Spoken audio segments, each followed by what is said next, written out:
Welcome back to Indy Housing Market. I'm Kyle Morris with Morris Property Group and FC Tucker. Hi, I'm Shelly Walters with the Shelly Walters Realty Group and FC Tucker as well. Man, it's a really nice day out. Yeah. It is really, really nice. It's gonna be 80 again. I know. Next couple of days. I know. I'm gonna try to get out and play some golf. I haven't That's played what golf all everybody year. is saying. I think you're gonna be among about 500 other people. So this is like so off topic. I tried to book a tee time for Thursday morning so I could get out because I have a bunch of stuff to do this week. And I tried to book a tee time at like 8 a.m. on Thursday, and they're like, 7:15 or 1 o'clock. That's Those what are your I said. options. And so Yeah, everybody's in the same mindset as you. It's gonna be gorgeous. Let's go play golf. It is. It's the month of golf scrambles, and I haven't played Almost outside. the month of May too. Yay. It is. Sound of cars. I know I got to do the mini this weekend. You're running the mini? Well, running's a relative term. I feel like I'm gonna walk it because my dad did it twice with one leg, and so I wanted to do it in honor of him. In honor of your dad. That's awesome. And so my brother and I are gonna do it, but my brother just had like hernia surgery last Tuesday, and so we're no longer running or jogging it. We're just going to walk it. So I don't know. I may still be out there walking it come Sunday. Who knows how long it'll take us? But whatever. It's more of the reason that we're doing it. But yeah, it's May. I mean, that's this Saturday. Saturday. I know. So. It's crazy. Rev is Saturday night. We are just into almost the half of the year. Yeah. Are you going to Rev? I've never been to Rev. I forget about it every year to Yeah, get the I do tickets. too. I wish they'd put me on the mailing list. So anybody on Rev committee, put me on the mailing list so I remember. Because I would same go here. every year. But then somebody just asked me yesterday if I was going. I'm like, of course it's sold out. It's like I just don't know if I have the time sometimes, when I do have time, I just want to hang out at home because we don't get that much. Well, it's like free Jubilation. time. It's like you really need to plan way ahead of right now if you want to be going to Jubilation. I'm pretty sure it might almost be close to being. I used to be on that committee, and it's crazy. It's just impossible to get to Jubilation either. So 2 really great parties in Indy. Yep. Anyway, housing. Yeah. So housing. That's what we talk about here. It's great to live in Indianapolis, we should say, right? There's so much to do here. So much to do in the month of May. There is. Lots of fun stuff. So I don't know. The market's kind of interesting in my opinion. So there's a lot of stuff has come on the market, right? I've picked up a little bit of inventory in Noblesville. I've stayed steady state in Fishers, but we talked about last week we were going to break down the categories of where houses are on the market, right? So we did that this week, and it's very interesting. So when you look at these, if you're in a certain price point in Fishers, we'll get into that. You better be really top notch, right? Like you better have taken care of everything when you put your house on the market. You can't just throw a number on it because there is a lot of competition for you. When we're also on the other side saying there's no inventory. Right.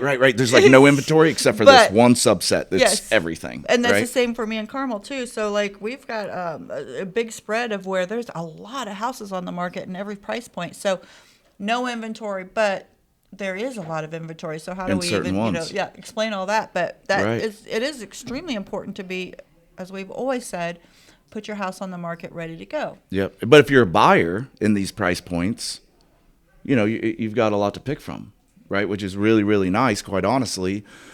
But the reason there's the most on the market right there is because those are the most desirable price points. So there's also a lot of buyers looking at it as well. But you do have options. So if you do miss out on a house, you don't have to freak out because there's plenty on the market. There's another one coming. There's plenty on the market. Because right now, looking at the actives that hit the market this past 7 days and 7 days prior to this week, lots hit the market.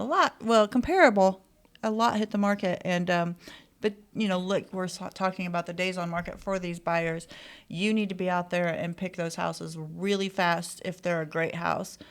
Because average days on market in Carmel are 6. Average days on market in Zionsville are 7. Mm-hmm. I know you've probably got very close to that as well. I have 6 and 7. Fishers is 7 and Noblesville 6. So if your house is setting past that, average for me is 35 in Carmel and 33 in Zionsville. So I'm not talking about Westfield yet because that's a whole nother animal. Yeah. Your price could be an issue, and we talk about that as when people are sellers. Back in the day, I was talking to somebody here in the office right before the show started, and he was saying he couldn't. One of their houses was sitting for a little bit, and those days never were around in the past 3 or 4 years. So having that conversation with your seller about why it's not selling. I would just say, doing this for 16 years, I mean, I was year after year after year after year, all we ever talked about was price. Mm-hmm. So that's Price. still the issue. It Things is haven't price. changed. Is if your house is sitting, it's price unless you didn't get it ready and it's a complete mess. But Or if there's like always the right price for that messy house too, or that bad house. right. So even if there's like a dynamic property, it has something, it's like on a busy road or whatever, like it still comes down to price then, right? Like Yes. that's the thing about it. It's like, this is a great house, but with this headache that you have to deal with, is it now all of a sudden worth that amount, right? And one of the ones we were talking about is, I went on a listing appointment, and when you just comp the house, it actually comps a little bit higher than what I would have priced it at, because I felt when somebody walked up to the house, due to the presentation of the house, because it was just kind of very square and basic, I thought that was going to Vanilla. hurt it. Yeah, it was very vanilla. There's some things you could do to kind of brighten it up and make it look differently, but especially at this price point that it was going to be at, You have competition. you have competition, you You have know? discerning buyers, right? Right. And so, I know what the comps say, but at the same time, like fair market value versus, the comparative market analysis are two different things. Comparative market analysis is based off the other houses around it, but at the same time, fair market value is what somebody's willing to pay for it, right? And so I actually thought it was worth a little bit less, to be quite right. Worth and pricing is a little bit two different things. I would have priced it a little bit lower than what it actually comped at, just because I knew it would probably sit, because the first couple photos, which is what grabs everybody's attention, were going to look, Well, that's because people are going to start to form an opinion already, right? you know the market, you know what buyers are going to do. And that kind of gets back to when I first started, one of the things was whether or not you just look at price per square foot. We can't just look at price per square foot, because you never know. It's a major factor, but it's not It's one of those yeah. things to look at. So like what you're saying is, if I kind of look at the statistics of what that house should sell for, price per square foot, it's a newer house, so all the kitchens are the same in the whole neighborhood, all the bathrooms, the flooring, everything's new. But once you start getting and delving down into whether or not the house is updated, if it's an older home or things like that, all of that flies out the window. So you and I, as we go and look at it, we kind of know the market and what buyers are willing to pay for that house in the condition it's in, or the way it looks, or the way it presents itself. And there's always some outliers out there that we can't kind of go, okay, if we look at price per square foot and your kitchen's great and everything's great, but, and like you just said, you back up to $465. Yeah. There's always something that could possibly drop you by $20,000, $30,000, depending on your price point. And that's because of that outlier on your house. And that's where we talk about the price point. One of the things you always finish the sentence with, it's a really great house, but we don't like it because of the backyard, for the price. Yep. You always finish the sentence with, for the price, because there's always a buyer. There's a, as they say, I'm not going to say the word, but there's something for every seat, Yeah. And somebody lives in that house right now. Somebody bought that before. So at what price is your house going to sell with all the conditions and issues that you have? If you're sitting on the market 30 days from now, hopefully you've been giving some feedback. We know a lot of agents don't do that. But look at the feedback. But if you're sitting and you're looking at your agent going, what can we do? What can we do? Lower the price. So what do you, got it. You're chasing your tail. You are. So, like let's look at one where, you're 500 extra square feet, which is, depending on where that 500 is laid out, can almost be negligible space for the record, right? If you're talking about a ranch, that's super usable space. If you're talking about like a 3,000 square foot house, that space can be a little bit more negligible. It's not as noticeable. And it doesn't look as pretty. It doesn't have as much character, versus this other house that is a little bit smaller, maybe has a half acre less, but is just absolutely beautiful when you roll up on it, right?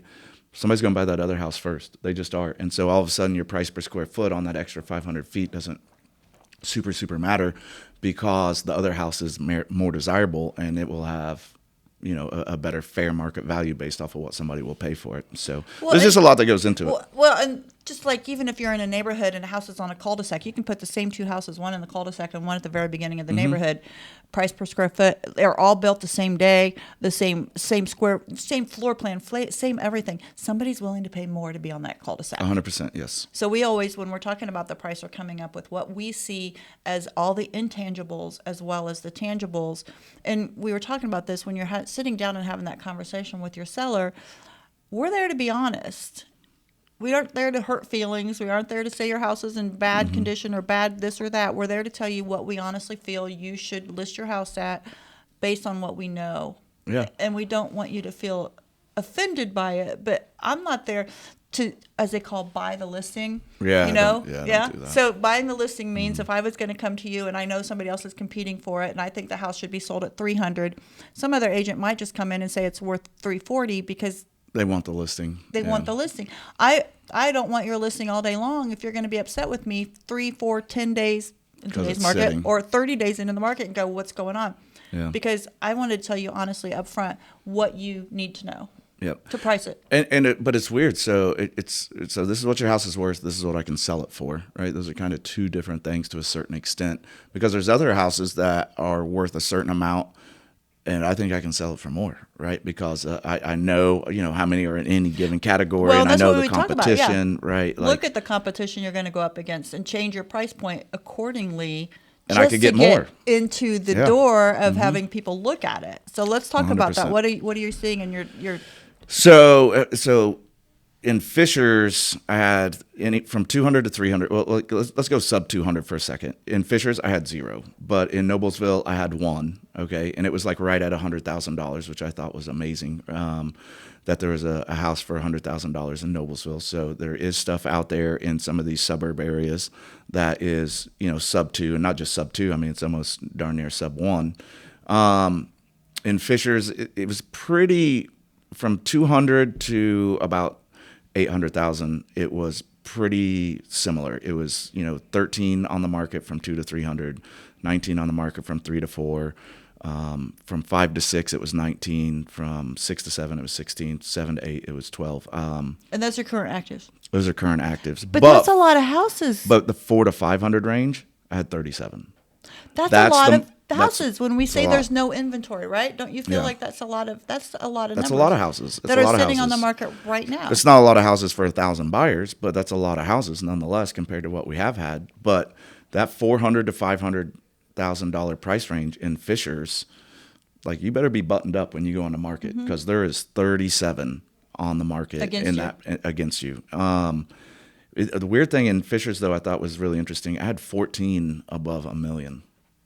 Now from 1 to 2 million, I had 9, but above 2 million, I had 5, all the way up to like 8 million, 8.2, something like that. But from 800 to 900, I only had 6. From 900 to $1 million, I only had 6 as well. But that market, that $400,000 to $500,000 price range, which in 2020 was the 2 to 300 price range, and then in 22 it was the 3 to 400 price range, and now it's just because of appreciation, it's the 4 to 500 price range. In Noblesville, it was very similar. It was 300 to 400, I had 33, and 400 to 500, I had 31, and then the rest of the market is crickets. I mean, 200 to 300, I had 3. 500 to 600, I had 17. I mean, north of 600. in Noblesville. Yeah, in Noblesville, I had 2 from 6 to 7. I had 3 from 7 to 8. I had 3 from 8 to 9. Like, it was all sub 5. Basically 600 north, every price range from 600 north. And even from 300 south, it was literally 3 and then 1, obviously. But 300 to 400 and 400 to 500, there was 33 and 31. Respectively in each category. And so if you're going on the market there, you need to be buttoned up, But I'll also say the one thing that we talked about, those areas also have the most buyers in both of those communities as well. So you have a lot of competition still if you're a buyer. But if you're in those other price ranges, and you're a seller, you've got some luxury there. You really do. You don't have a lot of competition. Well, we're talking about the pricing too. So that's one of the things if you want to look at when you're a seller and you're getting ready to list a property is to look at your competition and know. So if you're in that close, let's just say, because I'm looking at Carmel stats, if we have 19 anywhere between 400 and 500,000, but there's 15 into 3 to 400. That's not a big difference. But let's just say you're thinking of listing at 410 versus 399. Go to the 399 just to go to the $300,000 to $400,000 range where there's really only 15 against you. Same for if 2 to 3 in Carmel, there's only 2 to 300,000. There's only 5. Yep. So if you're listing at 310, list at 299 because there's 15 between 300 and 400,000. Go to 299 and go where there's only 5. Some of those are condos too. I know for a fact because I've looked at Right. them. Well, and that's in Carmel. That would be a lot of them would be Carmel's in that Yeah. price point. But so, because you can never list too low, and I've never said that before until the past 3 years. You can never list too low because That's a back good in the point. day, if you're listing a property 6-7 years ago, hardly anybody even made an offer at list. Yeah. And it sat there for 2-3 weeks, even sometimes 6 months. But if it was listed, you just knew you would get something near there. I mean, the average sale price was 97%. That was about it, 96, 97%. So you wanted to list where you knew it was going to sell. Yeah. In today's market, I have no problem saying, I think you're going to sell here, but let's list 20,000 lower to change price groups or whatever. Drive traffic. Just to drive traffic. Because the buyers out there are going to drive the price back up where it should be. And then sometimes we do have appraisal issues, but normally you're never going to be able to price too low. You can always price too high. If you price too high, it's going to cost you. And then with the way the market is, I've dealt with it here lately, where we got pushed on price or whatever it may be. And the anxiety that comes into play for sellers if their house doesn't sell in 7 to 10 days, regardless of the conversations I have had up front. You set the expectations, but it never works. Yeah.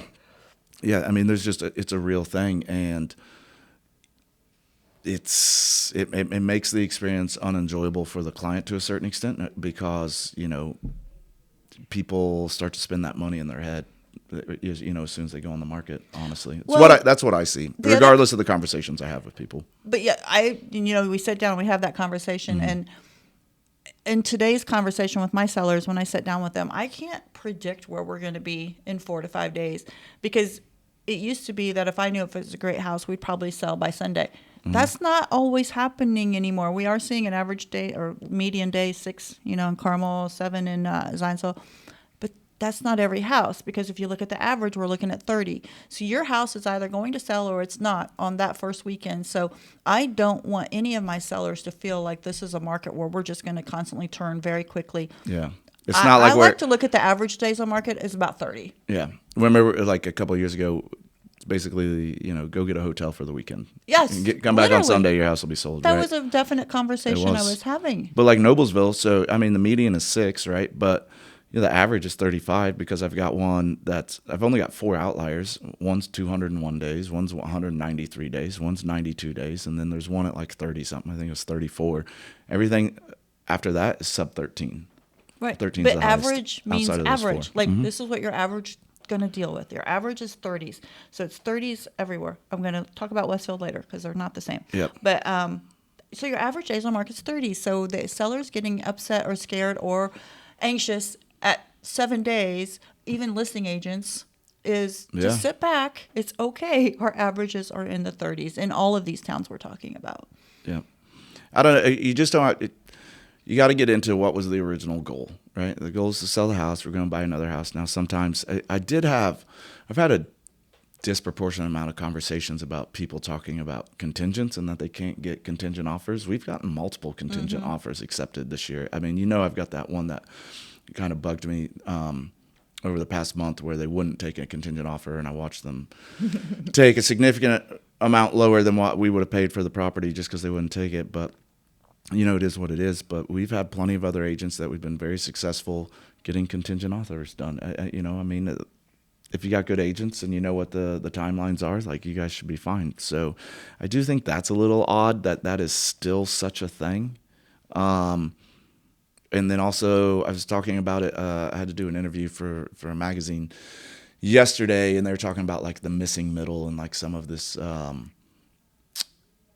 some of the more dynamic options for housing that don't exist in the middle, like duplexes, quads, some of these other things and why they don't exist. Obviously that comes down to costs and building and all this other stuff. But one of the things I talked about a lot is the stigmatization of certain loan products. It's a real thing with FHA and VA. It just drives me insane that people stigmatize those like there's some kind of less than or it won't close. I don't know. If you've done enough deals, you can go into a listing appointment. If it's FHA or VA, and like, oh, okay, so there's no railing on this deck. Yeah, we can get that figured out. That's not a big deal. It doesn't mean it won't close. Like, it is what it is. We figure it out in concessions. Yeah, I had a Rails buyer. on steps, just stupid stuff. Silly little things that Yeah. don't cost very much to fix. It doesn't. I have an FHA buyer. We did get under contract, but the first offer we wrote, we were told we were the highest offer, but unaccepted because we were FHA. It's insane. And I'm just like, okay, but we're going to close. And, that house didn't have any, what I even perceived as any FHA issues. Yeah. And they even put on the BLC that they would accept FHA. And we were the highest offer. So I don't understand all that mentality as well. That's a whole nother case by case. Well, part of me wishes agents would get more educated on the loan products, but also it's also not their role, for the record, if that makes sense. But you would think just with generating enough business, you would learn it and you would navigate it and stuff like that. But how did the seller come up with the idea that they shouldn't take the highest offer because it was FHA? That was my question. As I just don't think a seller even understands what that means. I don't either. Well, can you imagine let's call it like a late 90s ranch, right? Since there's tons of those. Late 90s ranch not willing to accept an FHA. Like what? Like what could possibly come up that would be an issue on that, right? Like maybe a window doesn't open, right? The peeling paint, like that's easy. Like I don't know. It's just... Well, don't get me started on that stuff. I know. I get up on a high horse. And then everybody wants to complain about pricing and all this other stuff. And then we back end consumers contribute to the problem as well. So I don't know. Everybody's worried about the housing market. And I don't know. Part of it is self-perpetuated by our own belief structures. So I don't need to get into all that. Let's talk about, I'm going to go into those stats real quick here for just Carmel. So for Carmel, I'll talk about the stats for the past 7 days. 44 hit the market, 25 of those pended, so about 50% of them, but a total of 38 pended in Carmel. So we still have a little bit of inventory there left over. 104 are currently active. Last week we had about 150. So we went down. Seeing 38 is obviously what we went down by, but that number was high, and it's right back down to 100, which isn't very many. They sold in the past 30 days. It was 118. List to sale ratio staying right there at 100%. And like I said, average days on market 35, and the median days on market was 6. So in Carmel, if we look at what's available in the price point between 200 and 300, there was 5. Between 300 and 400, there's 15. Between 4 and 5, there's 19. And between 5 and 6, there's 18. So 3 to 6 is the busy market right there. Yep, 3 to 6. There's your hot spot, which has always been. Yeah. And then, of course, we go anywhere above 7, 8. We still have quite a few. We have 26 in Carmel above 1 million. That's a lot. So That's a lot. That's a lot. And how many of those, what's the average days on market for those? I didn't break that down if we look into those. But 26 above 1 million. Mm-hmm. So in Zionsville, 12 hit the market, 10 of those pended, but a total of 14 total pended, so negative inventory in Zionsville as well. And the average days on market in the past 7 days was 7, and the median was 3. Active currently in Zionsville, 40. There's in the sold for the past 30 days in Zionsville, there's 33. 100% list to sale ratios, average days on market was 33 with a median of 7. And in Zionsville, their hot spot too is not really a hot spot anywhere, because from 2 to 3 they have 2, from 300 to 400 they have 3, from 400 to 500 they have 2, from 500 to 600 they have 5. That's today. Mm-hmm. We don't know how that's going to change. 6 to 700 there's 5, 7 to 800 there's 4. So inventory in Zionsville is very, very, very low, but in any given price point, extremely low. Yeah, you have 2 to 3 houses. I'm really surprised it's only 100% list to sale ratio right now with those kind of numbers. Yeah. Westfield. So I want to talk about Westfield for a little bit. Let's talk about Westfield. I've had some listings in Westfield, and that's just a totally different market, because right now, currently active in Westfield, there's 207 homes available. Again, we don't know how many of them are out of the ground, because 107 of those are new builds. So 50% of the homes available are for sale as a new build home, not a resale.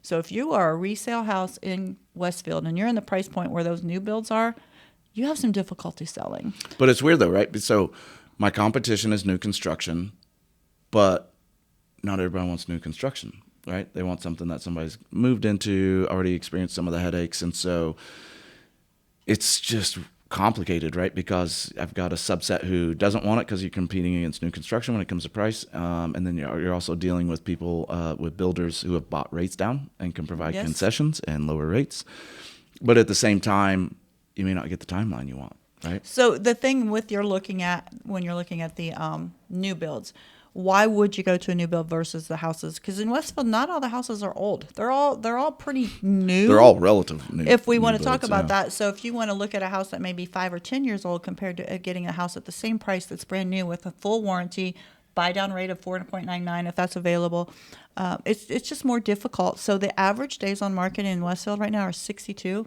And the median is 21. So Westfield's a slower market, just period. They are competing against new builds like you'd never believe. But like I just did the breakdown here. So between 200 and 300 in Westfield, there's 7. None of those are new builds. Between 300 and 400, there's 42 houses on the market at that price point. Between 400 and 500,000, there's 50.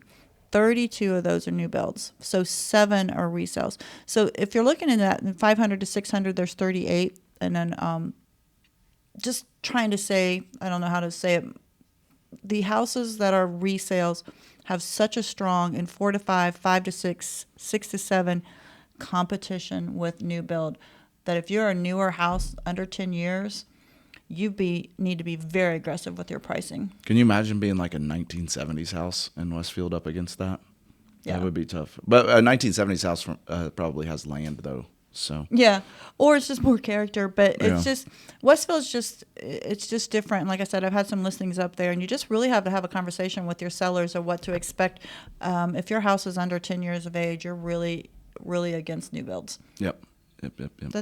That's my stats. In Fishers, I had 44 go on the market. 22 of them are still active, so 22 pended. 45 total pended, so stuff that wasn't on the market. It's a net loss of 1. I have 142 on the market. 7 days is the median. 22 is the average. Noblesville, I had 38 go on the market. 28 are still active, so 10 pended. And for some reason, I'm an idiot, and I didn't write how many actually pended. But I do know that we had a net gain of inventory there by 6. So do the math. That should be 44 actually. 32. 32 actually pended. And then 35 days on market is the average, but 6 is the median. So Noblesville and Fishers, I've got a lot of inventory in Fishers. I kind of like it right now, especially in that one price point of the 4 to 5. But Noblesville's still really low for what is actually on the market, in my opinion, considering that it's a summer market. Well, we're not in the summer market yet, but it's a spring market. But we'll see what happens. It seems like we are really strong into the selling season right now. And I agree. I think it's just inventory is not as bad as I think people are saying. It's low. It's low.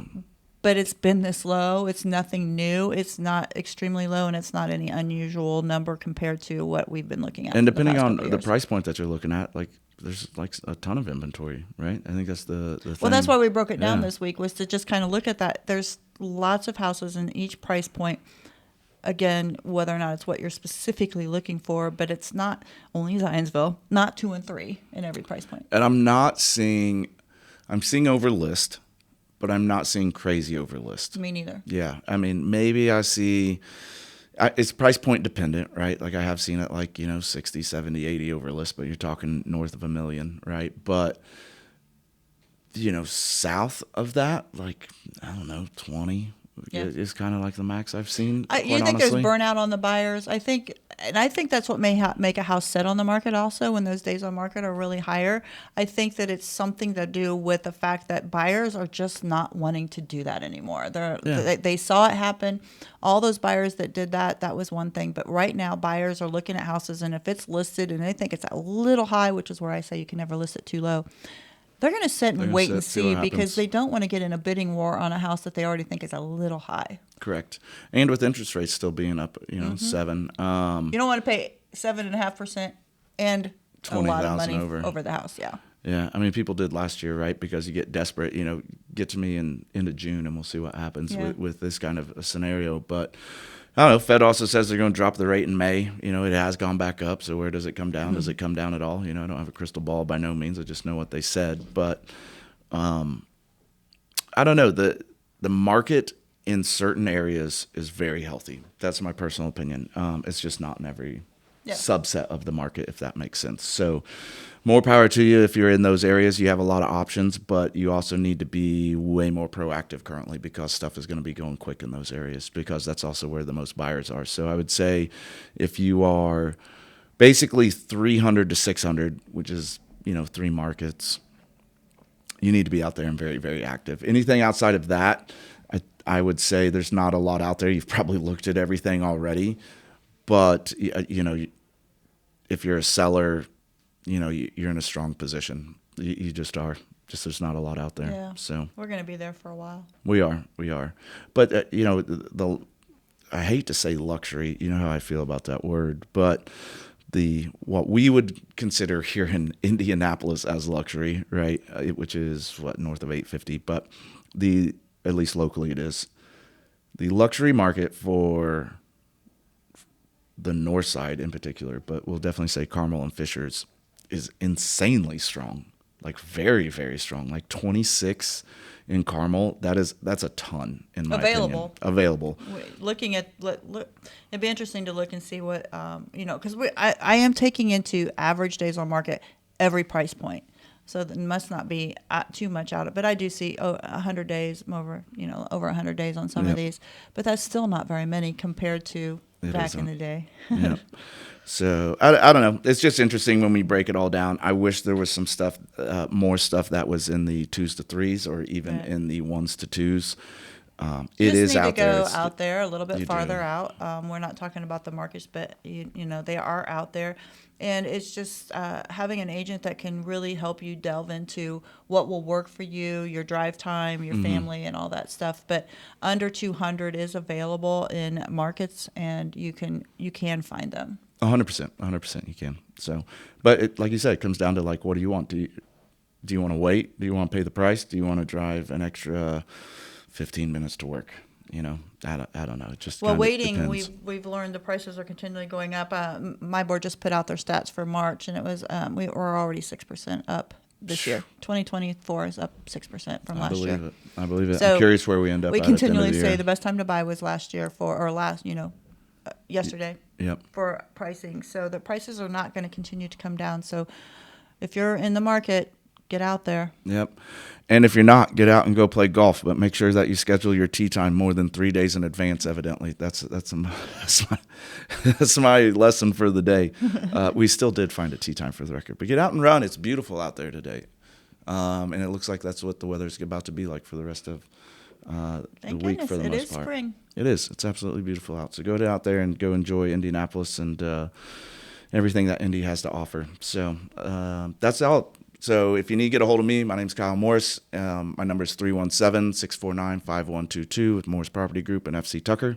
And I'm Shelly Walters, Shelly Walters Realty Group, FC Tucker. My phone number is 317-201-2601. Thanks for joining us. We'll talk to you next week.